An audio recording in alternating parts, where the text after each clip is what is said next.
టాలీవుడ్ నటుడు బెల్లంకొండ సాయి శ్రీనివాస్ కొత్త జీవితాన్ని ప్రారంభించారు. తాను ప్రేమించిన కావ్యారెడ్డి మెడలో 3 ముళ్లు వేశారు. 2 కుటుంబాల సమక్షంలో తిరుమలలో వారి వివాహం జరిగింది. తిరుమలలోని శ్రీ వెంకటేశ్వర స్వామి సన్నిధిలో జరిగిన ఈ వేడుకలో తెలంగాణ ఉప ముఖ్యమంత్రి మల్లు భట్టి విక్రమార్కతో పాటు మరికొందరు సినీ రాజకీయ ప్రముఖులు పాల్గొన్నారు. హైదరాబాద్ కు చెందిన కావ్యారెడ్డి తండ్రి తాత న్యాయ రంగంలోని ప్రముఖులన్నీ తెలుస్తోంది.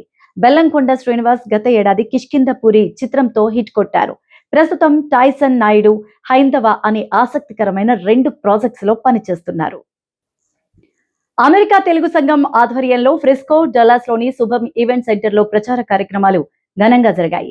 President Jayant Challa, president elect Satish Reddy, convener Sridhar Banala, co convener executive advisor Aravind Reddy Muppidi, joint secretary Sharada Singh Reddy, board of trustees సభ్యులు రఘువీర్ Maripeddi, Anil Boddireddy, regional coordinators, standing committee advisors మరియు స్టాండింగ్ కమిటీ చైర్స్ ఆధ్వర్యంలో ఈ కార్యక్రమం ఘనంగా జరిగింది.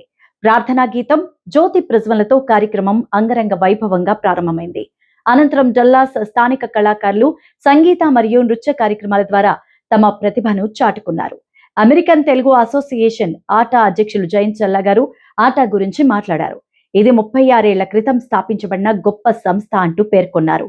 అమెరికా వ్యాప్తంగా ఆటా సేవా కార్యక్రమాలు విస్తరించాయని, 2 సంవత్సరాలకు ఒకసారి ప్రపంచం తెలుగు వారిని ఒక్కచోట కలిపి సంస్కృతి సాంప్రదాయాలను ప్రతిబింబించేలా మహాసభలు నిర్వహిస్తున్నదని తెలిపారు.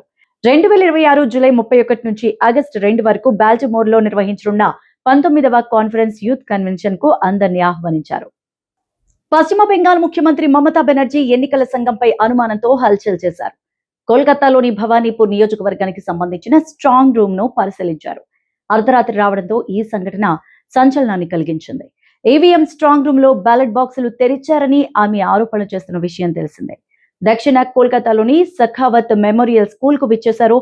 ఇది భవానీపూర్ అసెంబ్లీ నియోజకవర్గ కౌంటింగ్ కేంద్రంగా చెప్పాలి. అక్కడ ఏప్రిల్ 29న జరిగిన పోలింగ్ కు సంబంధించిన ఈవీఎంల స్ట్రాంగ్ రూమ్ ఉంది.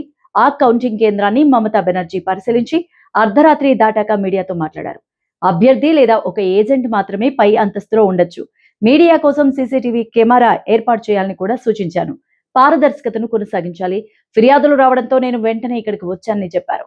కేంద్ర బలగాలు మొదట తనను లోపలికి అనుమతించలేదని కూడా చెప్పారు. లెక్కింపు ప్రక్రియలో జోక్యం చేసుకుంటే మేము సహించబోమన్నారు. మరోవైపు ఎగ్జిట్ పోల్స్ పై కూడా ఆమె అనుమానాలు వ్యక్తం చేస్తున్నారు.